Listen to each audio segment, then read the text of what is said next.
Surface and servant. Surface. No letter from Lady Teazle? Servant. No, sir. Surface. I am surprised she hasn't sent if she is prevented from coming. Sir Peter certainly does not suspect me, yet I wish I may not lose the heiress. Through the scrape I have drawn myself in with the wife. However, Charles's imprudence and bad character are great points in my favor. Servant. Sir, I believe that must be Lady Teazle. Surface. Hold, see whether it is or not before you go to the door. I have a particular message for you if it should be my brother. Servant. 'Tis her ladyship, sir. She always leaves her chair at the milliner's in the next street. Surface. Stay, draw that screen before the window. That will do. My opposite neighbor is a maiden lady of so curious a temper. Servant draws the screen and exit. I have a difficult hand to play in this affair. Lady Teazle has lately suspected my views on Maria, but she must by no means be let into that secret, at least till I have her more in my power. Enter Lady Teazle. Lady Teazle. What? Sentiment in soliloquy. Have you been very impatient now, O Lud? Don't pretend to look grave. I vow I couldn't come before. Surface. O madam, punctuality is a species of constancy, a very unfashionable quality in a lady. Lady Teazle. Upon my word you ought to pity me. Do you now? Sir Peter is grown so ill-tempered to me of late. And so jealous. Of Charles too. That's the best of the story, isn't it? Surface. I am glad my scandalous friends keep that up. Aside. Lady Teazle. I am sure I wish he would let Maria marry him, and then perhaps he would be convinced, don't you, Mr. Surface? Surface. Indeed I do not. Aside. Oh, certainly I do, for then my dear Lady Teazle would also be convinced how wrong her suspicions were of my having any design on the silly girl. Lady Teazle. Well, I'm inclined to believe you. Besides, I really never could perceive why she should have so many admirers. Surface. Oh, for her fortune, nothing else. Lady Teazle. I believe so, for though she is certainly very pretty, yet she has no conversation in the world, and is so grave and reserved, that I declare I think she'd have made an excellent wife for Sir Peter. Surface. So she would. Lady Teazle. Then one never hears her speak ill of anybody, which you know is mighty dull. Surface. Yet she doesn't want understanding. Lady Teazle. No more she does, yet one is always disappointed when one hears her speak, for though her eyes have no kind of meaning in them, she very seldom talks nonsense. Surface. Nay, surely, she has very fine eyes. Lady Teazle. Why, so she has, though sometimes one fancies there's a little sort of a squint. Surface. A squint, oh fie, Lady Teazle. Lady Teazle. Yes, I vow now, there is a left-handed Cupid in one eye, that's the truth on't. Surface. Well, his aim is very direct, however, but Lady Sneerwell has quite corrupted you. Lady Teazle. No indeed, I have not opinion enough of her to be taught by her, and I know that she has lately riced many scandalous hints of me, which you know one always hears from one common friend, or other. Surface. Why, to say truth, I believe you are not more obliged to her than others of her acquaintance. Lady Teazle. But isn't it provoking to hear the most ill-natured things said to one? And there's my friend Lady Sneerwell has circulated I don't know how many scandalous tales of me, and all without any foundation, too, that's what vexes me.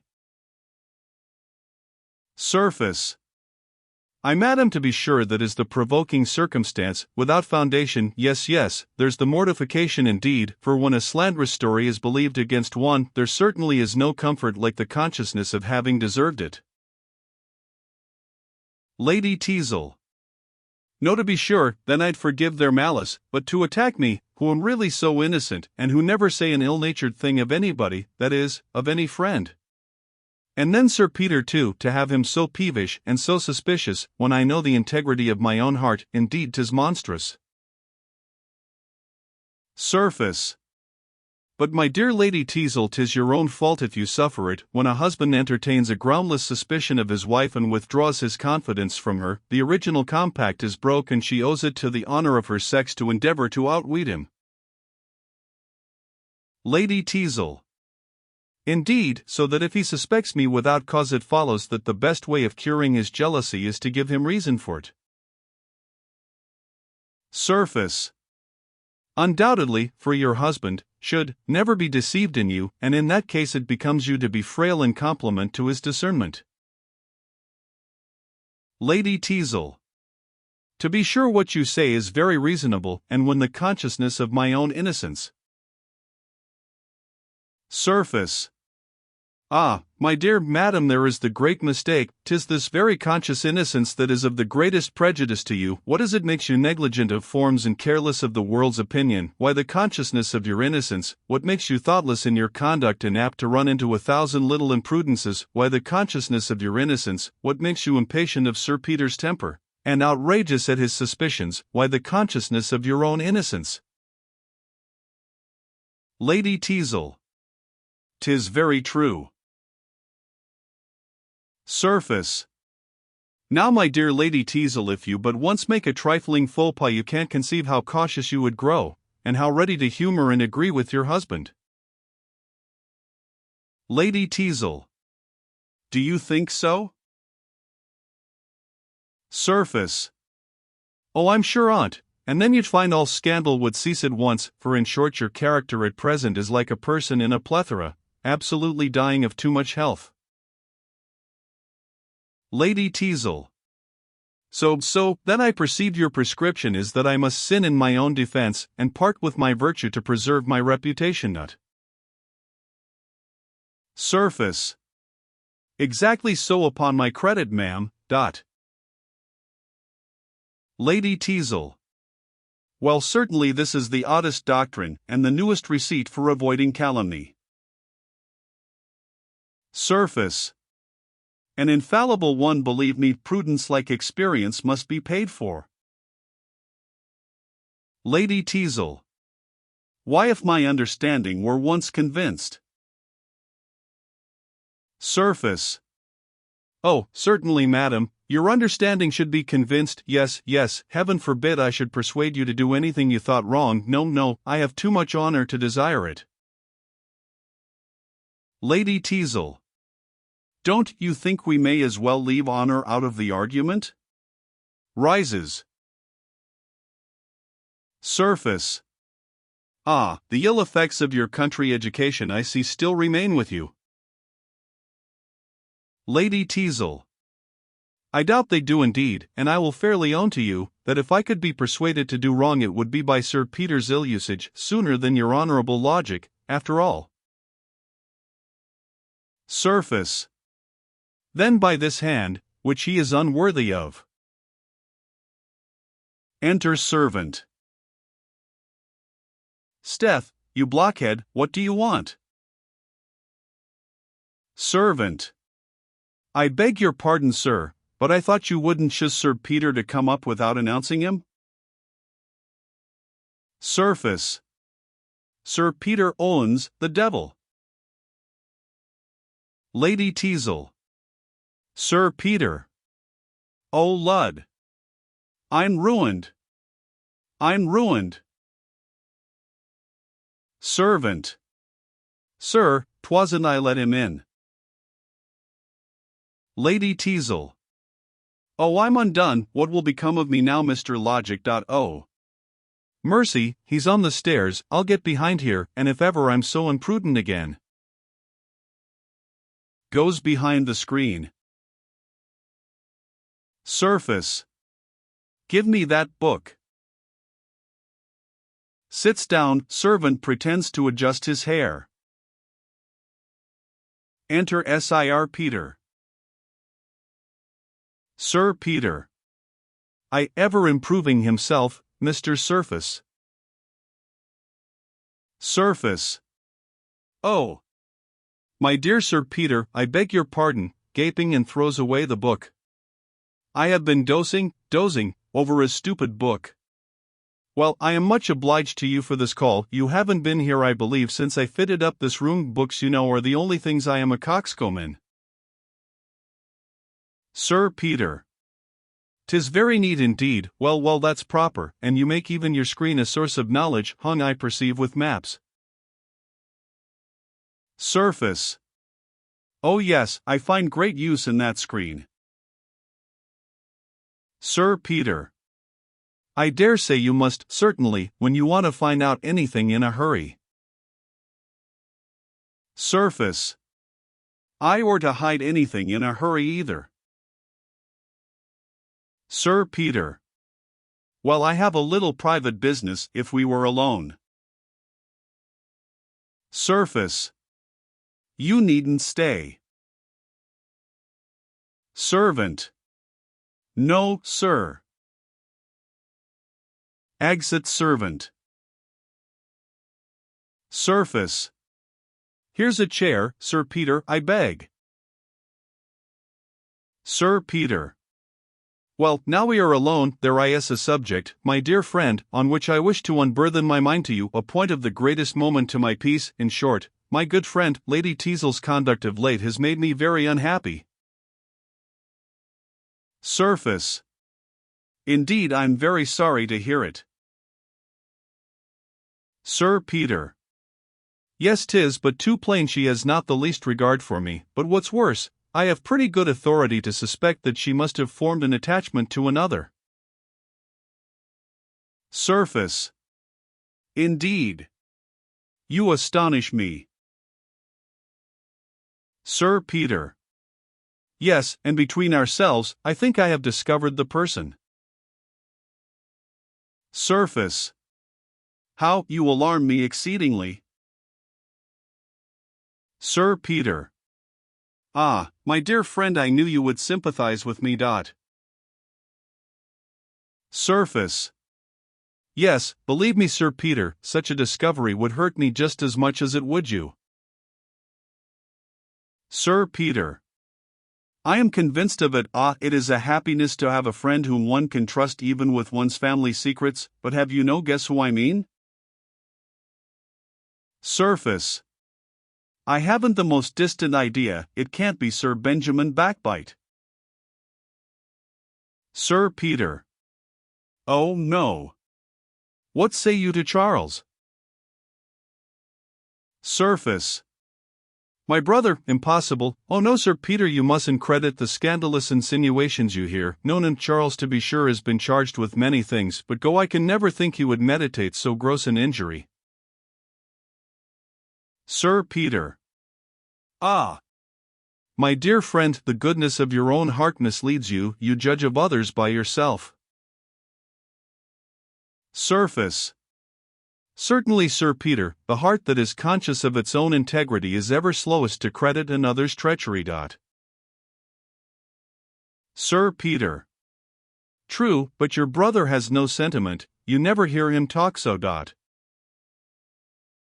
Surface. Well, there certainly is no knowing what men are capable of. No, there is no knowing, yet I can't but think Lady Teazle herself has too much principle. Sir Peter. But what's principle against the flattery of a handsome, lively young fellow? Surface. That's very true. Sir Peter. And then you know the difference of our ages makes it very improbable that she should have any great affection for me, and if she were to be frail and I were to make it public, why the town would only laugh at the foolish old bachelor, who had married a girl. Surface. That's true, to be sure people would laugh. Sir Peter. Laugh I and make ballads and paragraphs and the devil knows what of me. Surface. No, you must never make it public. Sir Peter. But then again that the nephew of my old friend, Sir Oliver, should be the person to attempt such an injury hurts me more nearly. Surface. Undoubtedly, when ingratitude barbs the dart of injury, the wound has double danger in it. Sir Peter. I that was in a manner left his guardian, in his house he had been so often entertained, who never in my life denied him my advice. Surface. Oh, 'tis not to be credited, there may be a man capable of such baseness, to be sure, but for my part till you can give me positive proofs you must excuse me withholding my belief. However, if this should be proved on him he is no longer a brother of mine I disclaim kindred with him, for the man who can break through the laws of hospitality, and attempt the wife of his friend deserves to be branded as the pest of society. Sir Peter. What a difference there is between you, what noble sentiments! Surface. But I cannot suspect Lady Teazle's honor. Sir Peter. I'm sure I wish to think well of her, and to remove all ground of quarrel between us. She has lately reproached me more than once with having made no settlement on her, and, in our last quarrel, she almost hinted that she should not break her heart if I was dead. Now as we seem to differ in our ideas of expense I have resolved she shall be her own mistress in that respect for the future, and if I were to die she shall find that I have not been inattentive to her interests while living. Here my friend are the drafts of 2 deeds which I wish to have your opinion on. By one she will enjoy 800 a year independent while I live, and by the other the bulk of my fortune after my death. Surface. This conduct, Sir Peter, is indeed truly generous. I wish it may not corrupt my pupil. Aside. Sir Peter.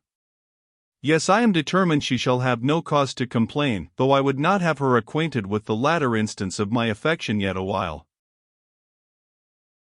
Surface.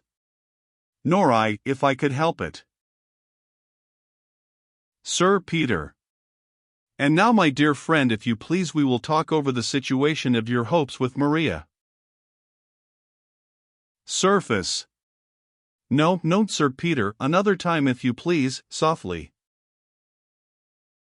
Sir Peter. I am sensibly chagrined at the little progress you seem to make in her affection. Surface. I beg you will not mention it. What are my disappointments when your happiness is in debate? Softly. Steph, I shall be ruined every way. Sir Peter. And though you are so averse to my acquainting Lady Teazle with your passion, I am sure she's not your enemy in the affair. Surface. Pray, Sir Peter, now oblige me. I am really too much affected by the subject we have been speaking of to bestow a thought on my own concerns. The man who is entrusted with his friend's distresses can never. Enter servant. Well, sir? Servant. Your brother, sir, is speaking to a gentleman in the street, and says he knows you're within. Surface. Steph, blockhead, I'm not within, I'm out for the day. Sir Peter. Stay, hold, a thought has struck me, you shall be at home. Surface. Well, let him up. Exit servant. He'll interrupt Sir Peter, however. Aside. Sir Peter. Now, my good friend, oblige me, I entreat you, before Charles comes. Let me conceal myself somewhere, then do you tax him on the point we have been talking on, and his answers may satisfy me at once. Surface. Oh fie, Sir Peter, would you have me join in so mean a trick? To trepan my brother too? Sir Peter. Nay, you tell me you are sure he is innocent, if so you do him the greatest service in giving him an opportunity to clear himself, and you will set my heart at rest. Come, you shall not refuse me. Here behind this screen will be, hey. What the devil, there seems to be one listener here already. I'll swear I saw a petticoat. Surface. Ha! Ha! Ha! Well, this is ridiculous enough, I'll tell you, Sir Peter. Though I hold a man of intrigue to be a most despicable character, yet you know it doesn't follow that a man is to be an absolute Joseph either. Hark ye, 'tis a little French milliner, a silly rogue that plagues me, and having some character. On your coming she ran behind the screen. Sir Peter. Ah, rogue, but egad she has overheard all I have been saying of my wife. Surface. Oh, 'twill never go any farther, you may depend on't. Sir Peter. No, then if faith let her hear it out, here's a closet will do as well. Surface. Well, go in there. Sir Peter. Sly rogue. Surface. Gad's my life, what an escape! And a curious situation I'm in, to part man and wife in this manner. Lady Teazle. Peeps out. Couldn't I steal off? Surface. Keep close, my angel. Sir Peter. Peeping out. Joseph, tax him home. Surface.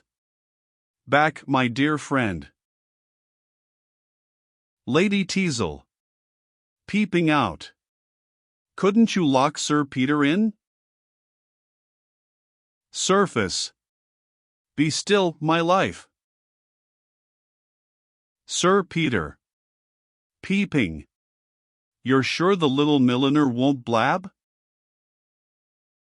Surface. In. My good Sir Peter, 'fore gad, I wish I had a key to the door. Enter Charles. Charles. Hollo. Brother, what has been the matter? Your fellow wouldn't let me up at first. What, have you had a Jew or a wench with you? Surface. Neither, brother, I assure you.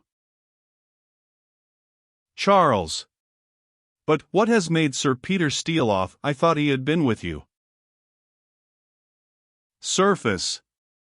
He was, brother, but hearing you were coming he didn't choose to stay. Charles. What, was the old gentleman afraid I wanted to borrow money of him? Surface. No, sir, but I am sorry to find, Charles, you have lately given that worthy man grounds for great uneasiness. Charles.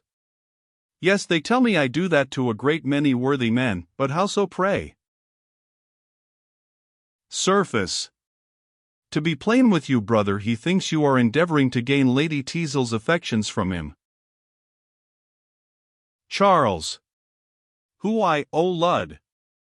Not I, upon my word. Ha! Ha! Ha! So the old fellow has found out that he has got a young wife, has he? Or what's worse, she has discovered that she has an old husband? Surface. This is no subject to jest on, brother, he who can laugh. Charles. True, as you were going to say, then seriously I never had the least idea of what you charge me with, upon my honor. Surface. Well, it will give Sir Peter great satisfaction to hear this. Charles. Aloud. To be sure, I once thought the lady seemed to have taken a fancy, but upon my soul I never gave her the least encouragement, beside you know my attachment to Maria. Surface. But sure, brother, even if Lady Teazle had betrayed the fondest partiality for you. Charles. Why look-ye, Joseph, I hope I shall never deliberately do a dishonorable action, but if a pretty woman was purposely to throw herself in my way, and that pretty woman married to a man old enough to be her father. Surface. Well. Charles. Why, I believe I should be obliged to borrow a little of your morality, that's all. But, brother, do you know now that you surprise me exceedingly by naming me with Lady Teazle, for faith I always understood you were her favorite. Surface. Oh, for shame, Charles, this retort is foolish. Charles.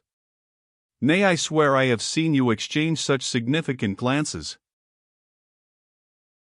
Surface. Nay, sir, this is no jest. Charles. Egad, I'm serious, don't you remember, one day, when I called here? Surface. Nay, prithee, Charles. Charles. And found you together. Surface. Zounds, sir, I insist. Charles. And another time when your servant. Surface. Brother, a word with you, gad, I must stop him, aside. Charles. Informed me that. Surface. Hush, I beg your pardon, but Sir Peter has overheard all we have been saying. I knew you would clear yourself, or I shouldn't have consented. Charles. How, Sir Peter, where is he? Surface. Softly, there. Points to the closet. Charles. In the closet. Oh, for heaven, I'll have him out. Sir Peter, come forth. Surface. No. Charles. I say, Sir Peter, come into court. Pulls in Sir Peter. What, my old guardian, what, turn inquisitor and take evidence incognito? Sir Peter. Give me your hand, Charles, I believe I have suspected you wrongfully, but you mustn't be angry with Joseph, 'twas my plan. Charles.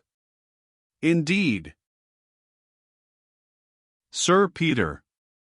But I acquit you, I promise you I don't think near so ill of you as I did. What I have heard has given me great satisfaction.